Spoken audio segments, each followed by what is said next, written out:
Hello everybody, my name is Amir. Welcome back to another reaction video. Today we are going to react to Game Theory FNAF Golden Freddy Never Existed by Game Theorists. If you want to see the video for yourself, it will be in the description below. So guys, let's get to it. Told you that everything we thought we knew about FNAF was a lie. That Freddy, Bonnie, Chica, and Foxy were never possessed. That the bite of 87 really never happened. Heck, that the bite of 83 never happened. What if I told you that William Afton didn't die because some spirits harassed him in a back room, but because he got careless and wet? What if I told you that Golden Freddy never existed? You would all think that I was crazy, right? That after 60 episodes covering this series that I'd finally lost it, or gotten so desperate that I needed you to throw it all away and start again for content. But I assure you, I'm still here. Totally sane, or yes, as sane as I've ever been, and totally suspecting that some, maybe even all of the statements that I just made are 100% true. So open your ears and listen to what I have to say, because once I'm done, none of us will look at this franchise the same way again. Oh god.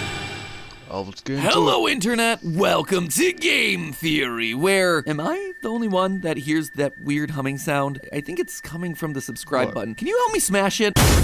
Oh, thank goodness, that was driving me insane. Huh, what's this small disc that fell out? Nah, probably not important. Today is a big day as far as FNAF theory goes. Usually I'm here picking apart details from the newest book, or trying to solve one very specific part of the franchise's history, or reminding you that robot kids do in fact exist and Gregory is one of them. But this episode has a wider scope. It's bigger. It touches literally everything released in the franchise thus far. I don't know if I agree with today's theory or not. I don't even know if I like today's theory or not. Scratch that. I do know. Kinda hate it, and what it means for the franchise. But regardless of whether you agree or disagree, love it or hate it, I am asking you to keep an open mind about it, because this one feels important. And the implications of it, if true, would certainly result in the biggest shakeup for the series since the conclusion of FNAF 6. Today, I'm asking you to take everything that you thought you knew about FNAF 1, 2, 3, and 4. Possessed animatronics, the crying child, the missing children's incident, the entire existence of Golden Freddy. Take all of that and burn it to the ground. Maybe not burn it, we've seen that that tends not to work. Take it all and put it through a paper shredder or something, will ya? Because none of it matters. None of it. It's all wrong. Or maybe it isn't. But before I explain why, I have to tell you that brand new holiday theory wear is available right now. Fun fact, while I was in senior year, a girl had a whole MatPat backpack. I was like, oh my god, this girl watched the Game Theory. All out of existence. Speaking of retconning, back in 2019, we got the release of Five Nights at Freddy's Help Wanted, otherwise known as FNAF VR. A game that, to this day, ranks as my third favorite from the franchise. On one hand, it was looking forward to the next phase of the series by introducing a new villain, Glitch Trap. But it also had its feet firmly planted in the past, a culmination of everything that had come before in a very literal way, by collecting the first 3 games and turning them into VR experiences. It really felt like an inflection point for the series, a transition from the old story of a serial killer in a haunted pizzeria to the new stories it had yet to tell about the killer living on through technology. But buried in the game were some lines that made everyone stop and go, huh? Right at the top, we got this moment. We know that Fazbear Entertainment has developed something of a bad reputation, and while it's true that some stories associated with our name were loosely based on actual events, the majority of them were total fabrications from the mind of a complete lunatic. Lawsuits pending. With the lunatic shown on screen being, of course, a picture of Scott Cawthon himself. It felt like good meme fodder, a funny meta joke that also poked fun at Fazbear Entertainment papering over their bloody history. But then the game chose to double down. In one of the game's hidden lore tapes, we learned more about this lunatic spreading lies about the Fazbear restaurants. They lied to all of us. They told us that the whole point of this VR game was to undo the bad PR done by a rogue indie game developer. But that's not true at all. Fazbear Entertainment hired the game developer. Those indie games were designed to conceal and make light of what happened. It's an elaborate cover-up. It was weird. It seemed like FNAF VR was actively throwing into question everything we thought we knew about the franchise's lore. At the time, I went on the record to say this: if FNAF VR's tapes are to be believed, pretty much everything we know could all be thrown out as complete fabrications. The long story short here is that FNAF VR, in making Scott part of the Fazbear cover-up, is the franchise's way of rebooting the story. It's explicitly telling us that everything we've known up to this point is wrong. It's a distraction. And that's largely where the community left it. It was a bit of a weird call for the series to disregard everything that had come before, but honestly, it would have been fine. Here's the old original story arc with the first 6 games, and here's the new one moving forward. 2 separate story arcs told within the same universe. Fine. Until Security Breach came out. Suddenly, Springtrap was a key player again, and we were exploring the burned remains of the FNAF 6 location. And the idea of the first 6 games being the crazed ramblings of a hired lunatic were largely forgotten as we were thrust yet again back into the story of the Aftons. Business as usual, only this time, there was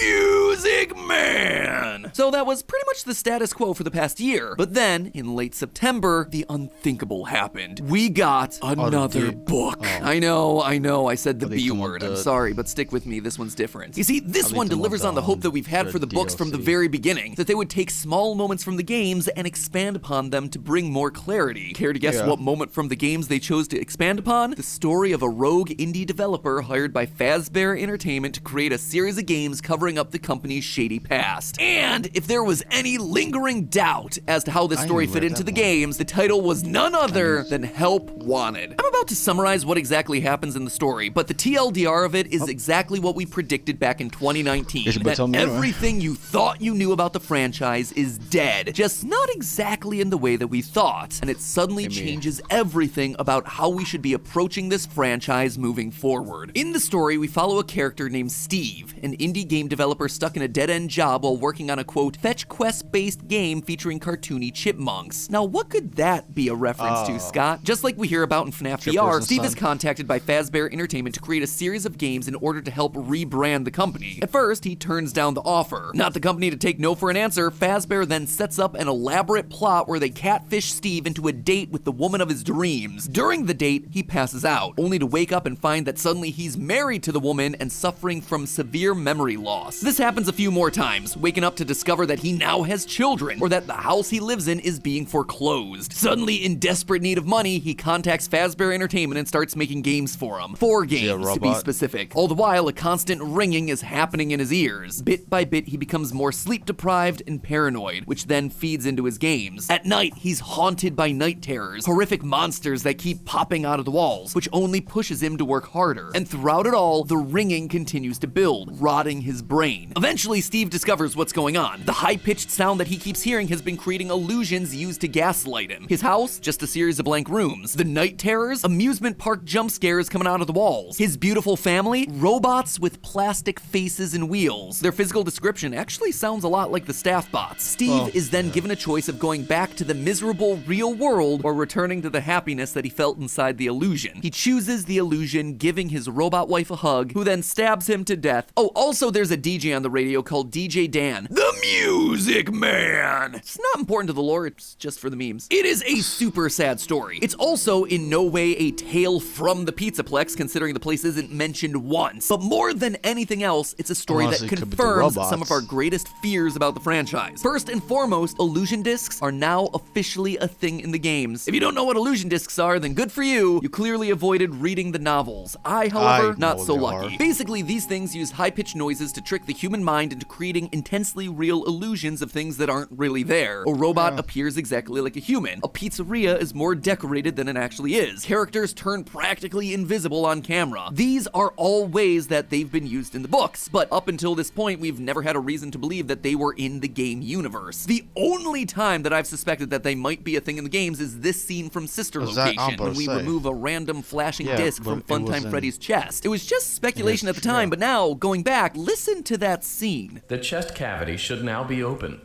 Remove the power module from the chest cavity. Great work. You hear it? The buzzing? That humming is only present in scenes where we're directly interacting with an animatronic in close proximity. Just saying, there might have been more evidence to suggest that these things were actually in the games earlier than we thought, but hindsight's 2020. With this new story, we know it's valid technology, and that has huge implications for things that we see throughout Security Breach, like when we hear high-pitched ringing and have distorted vision anytime Vanny runs past us. Why Glamrock Freddy apparently can't see Vanny until he gets Roxy's thinking eyes. Vanny is It's not all human. much more likely I'm now starting to because think she's that using she is not illusion human. discs. It may also play into the mystery of who Patient 46 is. In Retro CD number 15, we hear this clip. I have this still shot the text pulled from the security footage that recorded you in the Pizzaplex. That's you, isn't it? I know this image is distorted, but I think it looks like you. You're talking to someone. Or something. They almost look like rabbit ears. One of the consistent features of the illusion discs is that they distort or blur any images that appear on camera. We see this all throughout the fourth closet, so the fact that the still image and the distortion are directly being called out here in the CDs indicate that Patient 46 may also be hiding behind an illusion disc. Who knows, if my guess was right and Gregory is meant to be Patient 46, that could be why he's appearing all blurry here in the camera shots from the DLC poster. Admittedly, that opens up its own can of worms and contradictions that would merit their own discussion. Like, why would he be clear in all these other pictures? I'm just tossing it out as something for us to chew on. Much more importantly, though, the Help Wanted story confirms that FNAF 1, 2, 3, and 4 are canonically video games within Freddy's fictional universe. They were created by a hired gun. A hired gun who, in the story, is confirmed to not be familiar with the events that happened at Freddy's. Quote from the story, "It took a few seconds for the name Fazbear to ring a bell, but then Steve remembered the kids' pizza places that once had been wildly popular, but had suffered a downfall after a variety of criminal allegations. There had been talk of murders, though Steve didn't remember how many. There was weirder stuff too, stories about paranormal events and that kind of nonsense. Steve doesn't actually know the stories and events that took place. He doesn't remember how many kids died. He doesn't believe in paranormal activity. He is an unreliable narrator, which therefore puts everything in those first 4 games into question. He knew rumors of paranormal activity, so he created possessed animatronics. He knew about murders, so he put in minigames depicting kids being murdered. As for the facts though, he cannot be trusted. And the story tries to make it crystal clear that FNAF 4 was largely of his own creation, born out of the torture that Fazbear was subjecting him to. As his hallucinations get more nightmarish, Steve starts seeing monsters literally appear out of the walls. One of them is described as follows, quote, "It was the head of something. It was small but bulbous and vain. Its large eyes almond-shaped with cat-like pupils. It lunged forward from the hole in the wall and parted its jaws to reveal a mouthful of sharp-looking teeth. Its pointed tongue darted out like a snake's when it sniffed the air." This moment isn't just to show us Steve's torture, it's to show us the influence that it has on the games that he's making. Look at the description. Does it remind you of anything? A character with cat-like eyes, a long pointed tongue, sharp teeth, who likes to pop out unexpectedly? It's Nightmare Foxy from FNAF 4. Look at this picture from the teasers leading up into the game, especially the long pointed tongue. Who else pops out from the closet, from under the bed, from behind a TV in that game? Foxy. The book is spelling out for us why that game is so different, why it's no longer a game about Fazbear Pizzeria. The torture became so much that the story had shifted from being a Fazbear story to being a Steve story. 4 games, 1 story. It's the clue that Scott gave us a long time ago during a live stream after the release of FNAF 4. At first, I suspected the line was all about dream theory, that all of it was happening in the nightmares of a child, and I think that one was right. Then it shifted to the 4 games being about one family, the Aftons, as their kids grappled with the sins of their father, and I think that was also right. But now it's changed once again. It's now 4 games about one new story, Steve's story. The story of a game designer that was being gaslit by an evil robotics company. You know, I gotta hand it to Scott. It's actually impressive how many times he's been able to make that single phrase describe the same set of 4 games. It also means that Scott gets to have his cake and eat it too. He gets to make those first 4 games the equivalent of Dream Theory without it actually being a dream. Oh, was the puppet referred to as a he in FNAF 2?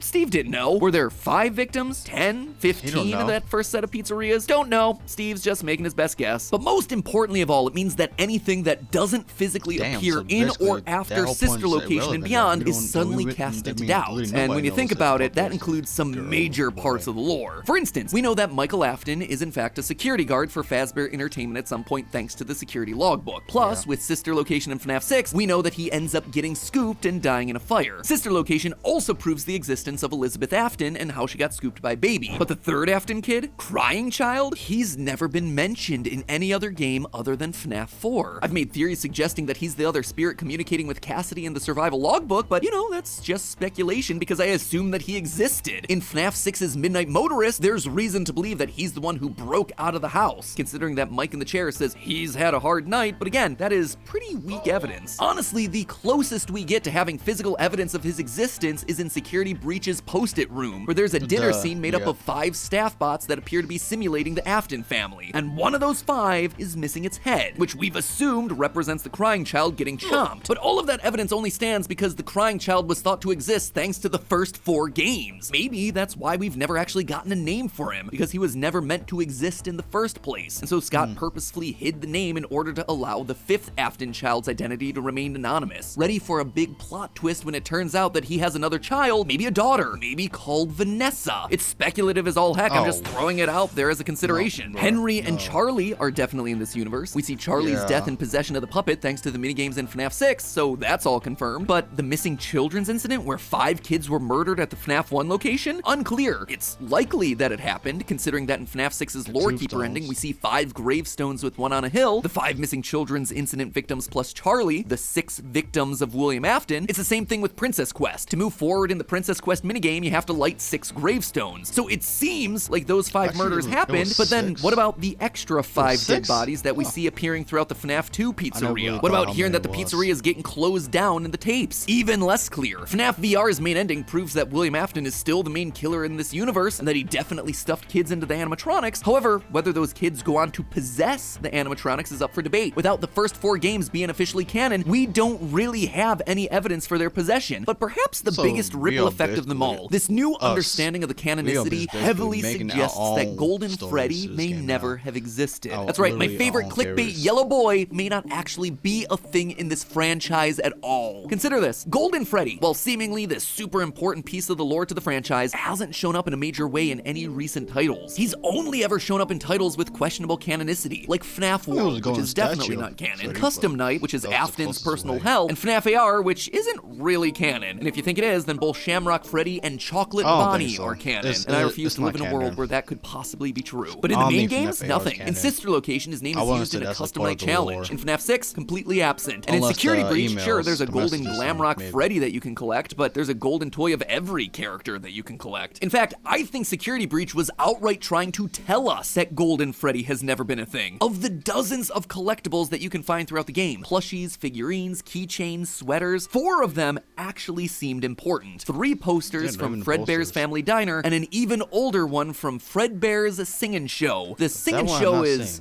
I don't know, man, it makes it look like the next game is gonna be a crossover with Bendy and the Ink Machine. But the Fredbear's Family Diner ones are the ones that I want to focus on now. Look at these things. One of them has the golden Bonnie with a purple bow tie, just like you'd expect. But the other 2 show us a brown bear with a black hat and a black bow tie. And you see, that is a huge detail. Up until this point, we've been under the impression that there were only 2 mascots at Fredbear's Family Diner, Golden Bonnie and Golden Freddy. In FNAF 3, we see a Golden Bonnie and Golden Freddy performing together on stage. Similarly, in FNAF 4, we see Golden Bonnie and Golden Freddy again. It was always those 2 together, with other characters like Foxy and Chica not showing up until later. So why then in Security Breach would they show us regular Freddy as the one on the Fredbear posters? Unless he is Fredbear. It's everything that we've been talking about today. Our evidence for Golden Freddy is all founded upon the original 4 FNAF titles, games made by a guy whose brain was slowly turning to mush. But when you actually stop and look for the physical evidence of who Fredbear was in the games that are still considered to be canon, all we get is a brown bear. Golden Freddy was never real. He never existed. I know, it seems wild, but it actually helps answer a lot of questions that we've had about Golden Freddy throughout this franchise. First off, his wildly inconsistent appearance. In both FNAF 1 and 2, he appears gold with a black hat and bow tie. But in the FNAF 2 minigame showing Charlie being killed outside Fredbear's Family Diner, the Freddy we play as is brown with a black hat, more similar to the Fredbear that we see in the posters for Security Breach. In the FNAF 3 minigame that apparently shows us Fredbear's Family Diner, he goes back to being gold with a black hat. But then in FNAF 4's minigame, he's shown to be gold with a purple hat and bow tie. His appearance has never remained consistent, which could make sense if these are games being made by a guy who's under extreme duress. If Golden Freddy isn't around, then who could have done the bite of 83? Well, it could be that that never happened. We've never seen a gravestone for Crying Child after all. If Golden Freddy doesn't exist, then where does Cassidy's soul reside? Well, again, we still don't have any proof that the original missing children actually possessed any animatronics. All their souls may have just moved on or been immediately immediately converted into Remnant. Cassidy only really appears in Ultimate Custom Night, so either their spirit is attached to Afton's like Andrew's is in the Fazbear Fright series, or it's just William torturing himself over the memory of this one child that he murdered in cold blood. Long story short, I still haven't fully worked out the ramifications of all this, and I'd love your help working through it because this revelation about the first 4 games being games demands a whole new way of looking at the series. The ripple effects of this revelation are huge, and casts even more doubt into stuff that we thought that we knew about the games. I mean, with all the new books and games and revelations that we've had since the release of Security Breach, I've been meaning to do a State of the Lore video for a while, just to make sure that we're all operating on the same page of what is true and what isn't true. Because at this point, it's hard for even me to keep track of what we've proved, what's only speculation, all of that. And after episodes like today, that sort of video feels more important than ever. So keep an eye out for that one in the next couple of weeks, which means that I'm back to researching FNAF from square one. And I thought we were done with the scary season. But hey, at least while I'm pulling my hair out, I can look good doing it thanks to my new Game Theory merch. So literally, all the lore for all like the past 8 years of FNAF is just irrelevant now. The whole game is just a game. This is just a story that a random game developer made in the game, and we just playing the game. This is crazy.